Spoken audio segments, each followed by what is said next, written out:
জয় Hind. 7 news নেটওয়ার্কে আপনাদের সকলকে স্বাগত।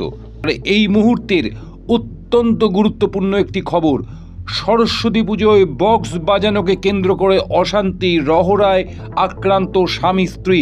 আমাদের প্রতিনিধি রাজা দে যে খবর আমাদের কাছে জানাচ্ছে যে রহড়া থানার রুইয়া সম্প্রতি ক্লাবে হচ্ছিল সরস্বতী পুজো এবং সেখানে বক্স বাজানোকে কেন্দ্র করে একটি উত্তেজনা তৈরি হয় এবং হঠাৎই স্থানীয় দুষ্কৃতী বিজু, যার নাম জানা যাচ্ছে, সে একটি ধারালো অস্ত্র নিয়ে এসে হাজির হয় ক্লাব প্রাঙ্গণে এবং সেখানে গণ্ডগোলের শব্দ পেয়ে, আওয়াজ পেয়ে স্থানীয় বাসিন্দা আশুতোষ ঘোষ এবং তার স্ত্রী কবিতা ঘোষ বেরিয়ে আসলে ওই দুষ্কৃতী তাদের ওপর চড়াও হয় এবং ধারালো অস্ত্র দিয়ে তাদেরকে আঘাত করে।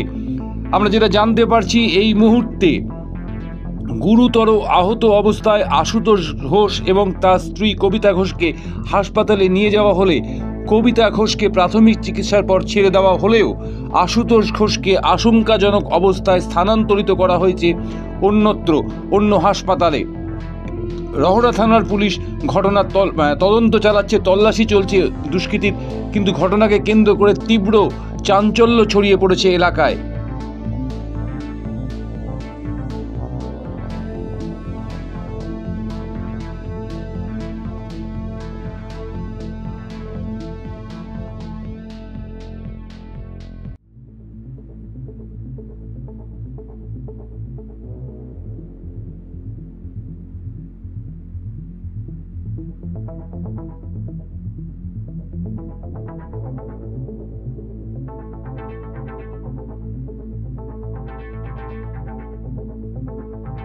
রহড়া থেকে রাজা দে, 7 নিউজ।